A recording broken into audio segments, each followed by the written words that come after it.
Si votre Tesla émet de fortes vibrations à partir de 110 km/h, vous n'êtes pas seul, mais alors vraiment pas. Et il se trouve que j'ai moi-même été victime de ces vibrations assez impressionnantes. Je vais vous parler en détail de cette histoire qui semble toucher un grand nombre de possesseurs de Tesla Model 3 commercialisés au courant de l'été 2023. Peut-on considérer qu'il s'agit d'une vidéo à charge? Non, seule ma voiture s'en prend plein la batterie. Bienvenue sur Tesla Astuce, jingle. Ah non, c'est vrai, j'ai pas de jingle. On enchaîne.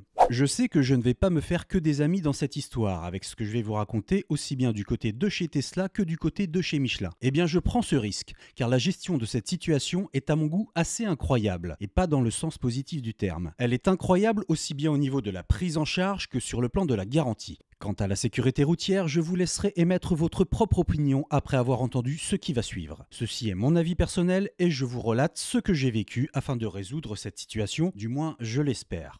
Et oui, selon les nombreux témoignages émanant de plusieurs groupes Facebook, dont le Tesla Owners Club France officiel, le constat est toujours le même. La Tesla commence à vibrer à partir de 110 km/h et vibre de plus en plus si vous accélérez.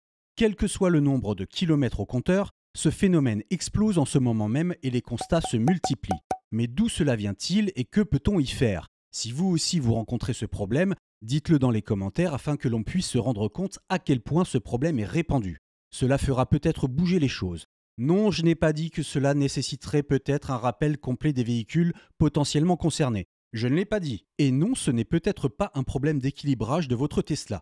En effet, certains évoquent un rééquilibrage sur leur Tesla afin que le problème soit résolu. Mais dans la majorité des cas, il s'agit d'un défaut sur les pneus Michelin. Et oui, ces pneus développés pour la Tesla sont composés d'une mousse collée à l'intérieur, mousse qui réduirait les transmissions de bruit dans l'habitacle par absorption du bruit et des vibrations de la route, vous l'aurez compris. C'est une sorte de traitement acoustique si vous préférez. Je parle au conditionnel car on va y revenir. Malheureusement, si votre Tesla se met à vibrer fortement, il y a de très grandes chances que vous soyez touché par le décollement de cette mousse. Oui, le décollement de la mousse à l'intérieur des pneus. Si tel est le cas, la mousse va alors se mettre en boule dans un coin du pneu en se collant sur elle-même et ainsi créer un déséquilibre de rotation du pneu qui se ressent dès lors fortement à partir de 110 km/h. La vibration de la Tesla est assez stupéfiante, du volant au tableau de bord en passant par les sièges, et je peux vous dire que la première fois que cela arrive, surtout à cette vitesse, ce n'est pas rassurant du tout. Ayant été victime de ce phénomène, mais n'ayant pas encore la preuve à ce moment-là du décollement de la mousse, j'ai vu apparaître de nombreux témoignages, comme je vous l'expliquais en introduction, relatant la même expérience désagréable. C'est alors que les premiers retours sont tombés. Des photos des pneumatiques démontées montrent sans ambiguïté possible le décollement de la mousse. Autre point très important pour la suite, tous les pneus concernés ont été commercialisés en 2023, soit sur des Tesla neuves, soit suite à des changements de pneumatiques à cause de l'usure normale. Dans tous les cas, ce sont des pneumatiques qui seraient fabriqués en 2023. Il n'est donc pas étonnant de constater que ce phénomène de vibration touche plus particulièrement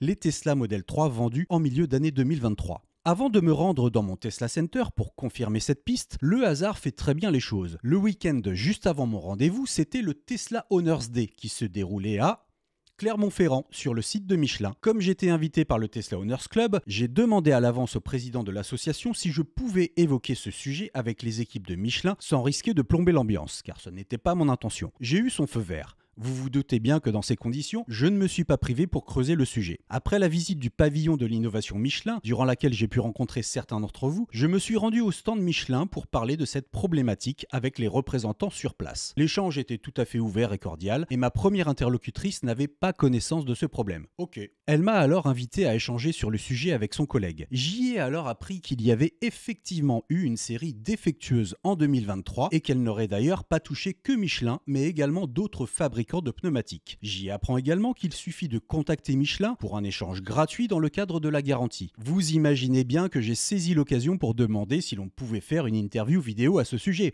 Et vous vous doutez également que les équipes de Michelin ont refusé. Je ne dévoilerai donc aucune vidéo montrant mes interlocuteurs. Il y avait cependant des témoins de cet échange, dont un abonné de la chaîne, et je vous invite à vous manifester dans les commentaires si vous étiez là à ce moment-là. La suite s'annonce pleine de rebondissements. J'en profite pour me réhydrater avant d'enchaîner sur la suite et vous invite à mettre un pouce en l'air, à vous abonner à la chaîne et à activer les notifications pour ne pas louper mes prochaines vidéos. Vous m'aidez ainsi à développer la chaîne afin de pouvoir vous apporter encore plus de contenu. Et si vous n'avez pas encore été y faire un tour, teslastuce.com fait totalement peau neuve. Vous y trouverez une sélection d'accessoires pour tous les modèles de Tesla, des codes promotionnels, des bons plans et de nombreux articles à lire. À la vôtre, on reprend. Puis vient le mardi suivant ce week-end où j'ai rendez-vous chez Tesla pour un contrôle. Je précise qu'à ce moment, le devis est estimé à 0 €. Il est important de le préciser car à ce stade, selon les Tesla Center, ce n'est d'entrée de jeu pas la même chance pour tout le monde. Mais on parle bien d'une estimation de devis. Attendez la suite. J'explique alors à mon interlocuteur ce que je soupçonne comme étant l'origine du problème et que Michelin m'a confirmé qu'il y avait eu une série défectueuse en 2023. Mon centre Tesla n'est pas au courant et n'a visiblement jamais rencontré ce problème avant moi. J'attends patiemment dans la salle prévue à cet effet pendant que Tesla ausculte ma Model 3. Et du coup, quand je suis arrivé au Tesla Center, j'en ai profité pour aller voir mon contact et je lui ai expliqué ce que Michelin m'avait dit au niveau des pneus qui pouvaient potentiellement avoir un défaut avec la mousse qui se décollait à l'intérieur.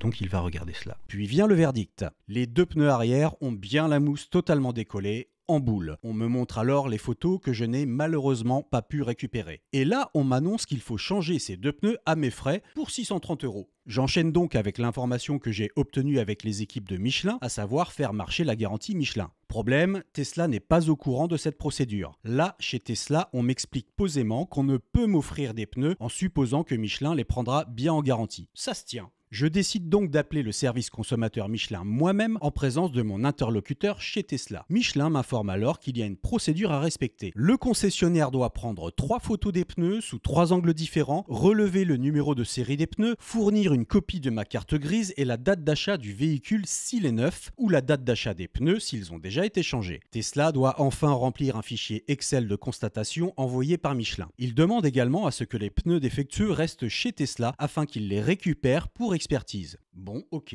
Petite parenthèse qui a toute son importance, les pneumatiques Michelin pour Tesla ont la dénomination T0, T1 ou T2. On retrouve cette information directement sur le pneu. Contrairement à ce que les équipes de Michelin auraient expliqué à Tesla Geek dans une de ses dernières vidéos, il ne s'agit pas d'une provenance d'usine. Tesla Geek indique en effet que les pneus T0 seraient produits en Europe, T1 en Asie et T2 aux États-Unis. Ce n'est a priori pas exact. Selon le site officiel de Tesla, je cite, le marquage T identifie la progression d'un pneu en particulier selon les spécifications de Tesla. Par exemple, un T1 Michelin Privacy est plus récent qu'un T0 Michelin Privacy. Les pneus approuvés par Tesla sont conçus pour fonctionner avec votre véhicule et optimiser les performances, la sécurité, la fiabilité et la durabilité. Mes pneus sont des T2 et ne sont pas fabriqués aux États-Unis, preuve en est avec ce Made in China.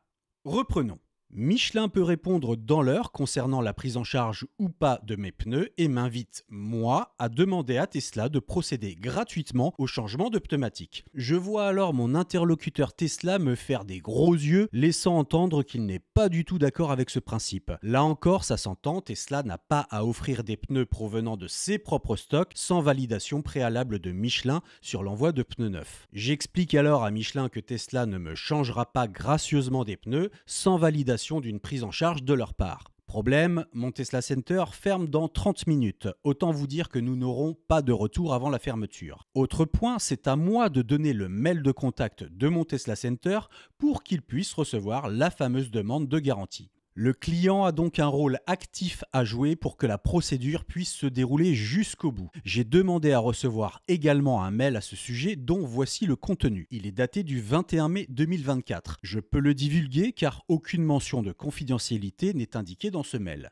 J'en profite pour demander si les deux pneus avant seront également pris en garantie, étant donné qu'il s'agit de la même série et que potentiellement, ils ont le même défaut. On me répond alors que si le concessionnaire émet des réserves, le cas sera étudié. Je n'en saurai pas plus à ce stade. Tesla reçoit bien le mail de Michelin 5 minutes après la fin de l'appel et s'attelle immédiatement à remplir le fichier Excel avec tous les renseignements et photos demandées, émettant une réserve sur le train avant. À ce stade, je dois récupérer ma Model 3 pour rentrer chez moi. Tesla décide alors de me remonter mes pneus sans la mousse en attendant que l'on ait un retour de Michelin. Il pense à ce stade que si la prise en charge est validée, il est possible que les pneumatiques soient livrés chez moi, étant le demandeur. Il me confie la mousse que je dois précieusement conserver jusqu'au changement de pneumatique. C'est toujours agréable de se voir offrir une mousse en fin de journée.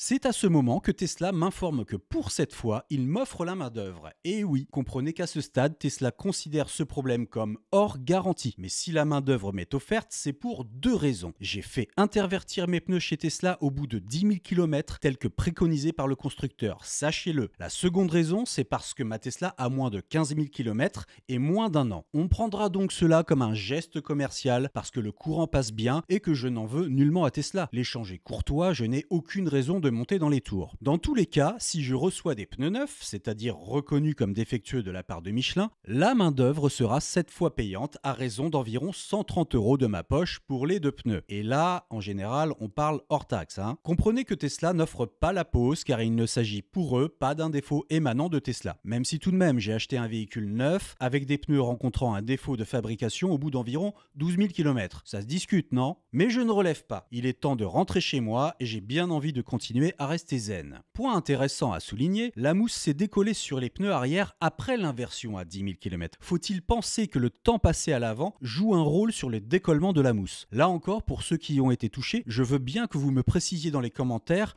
où se situent les pneus à changer. Devant, derrière et si vous avez eu une inversion avant que cela ne se produise. Autre point intéressant, je n'ai senti absolument aucune différence de bruit ou de confort dans l'habitacle sans les mousses. Quel est vraiment l'impact de leur rôle sur l'expérience de conduite? Je me pose encore la question et je n'ai trouvé aucune réponse convaincante. Selon Michelin, cette mousse servirait pourtant à réduire nettement le bruit. Je nuancerai fortement cette affirmation. De mon côté, je n'ai alors plus aucune nouvelle de Michelin et la semaine s'écoule.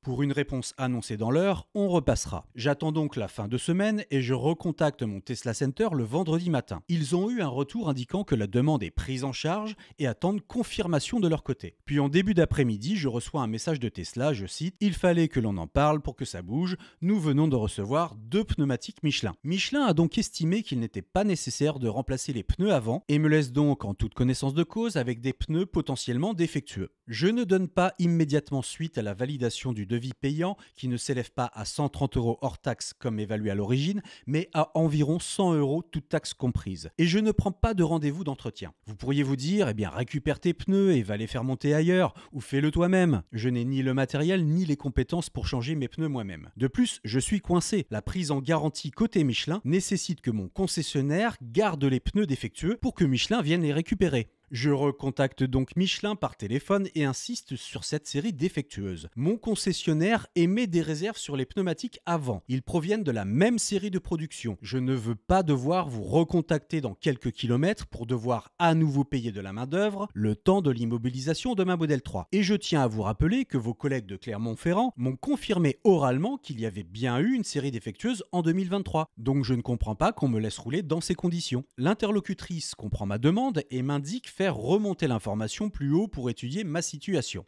4 jours plus tard, le 28 mai, je reçois ce mail, là encore ne faisant pas l'objet d'un échange confidentiel. Merci d'avoir contacté le service consommateur Michelin. Nous revenons vers vous suite à votre appel du 24 mai 2024 en relation à la compensation. Nous vous informons que nous ne pouvons vous compenser que pour les pneumatiques impactés. Cette histoire ne s'arrête pas là. Nous sommes plusieurs à être victimes de ce problème et comme je le souligne, ce sont tous des pneus Michelin pour Tesla de 2023. En fonction de la prise en charge par Tesla, certains ont payé de leur poche le changement des 4 pneus, quand d'autres se seraient vus prendre intégralement en charge le remplacement des 4 pneus sans même faire de démarche de prise en garantie auprès de Michelin. Puis, il y a ceux comme moi qui se voient changer une partie des 4 pneus, ceux qui ont la mousse décollée uniquement et qui doivent payer la main-d'œuvre pour le remplacement. Mais j'ai une dernière carte à jouer avant d'accepter la situation telle qu'elle. J'ai demandé à une relation bien placée de prendre contact avec Michelin et Tesla France afin de connaître leur positionnement sur cette affaire grandissante. Je n'ai pas encore eu de retour et je ne sais pas à ce stade si je serai autorisé à divulguer la réponse. J'attends donc encore un peu avant de prendre une décision. Vais-je devoir payer la main-d'œuvre pour remplacer des pneus qui n'ont que 15 000 km au compteur et qui ne sont pas plus bruyants sans mousse? Ce qui m'inquiète, c'est surtout qu'on me laisse en toute connaissance de cause avec des pneus à l'avant qui ont de fortes chances de subir le même sort et ça c'est pour moi totalement incompréhensible en termes de qualité et de sécurité. Ce qui est également questionnant sur cette affaire, c'est la différence de traitement entre les Tesla Center et les clients. On passe d'une prise en charge totalement gratuite à un remplacement complet des 4 pneus hors garantie facturé en totalité et au milieu, il y a ceux comme moi qui apprennent à Tesla la procédure à suivre et doivent payer la main-d'œuvre. Beaucoup de sons de cloche pour un problème qui n'est malheureusement pas isolé. Dans tous les cas, je publierai une vidéo lorsque j'aurai pris ma décision. Il est temps pour moi d'informer mon Tesla Center que la prise en charge est totalement gratuite et sous garantie dans d'autres points de réparation Tesla. Je vous ferai part de leurs réponses et du retour officiel sur cette affaire s'ils le prennent enfin au sérieux. Comptez sur moi et à plus sur Teslastus. Si vous avez aimé cette vidéo et que vous voulez soutenir la chaîne, cliquez sur le pouce en l'air et activez les notifications afin de recevoir des alertes pour mes prochaines vidéos. Cela permet à la chaîne d'être mise en avant sur YouTube et contribue à me permettre de la développer. Ciao!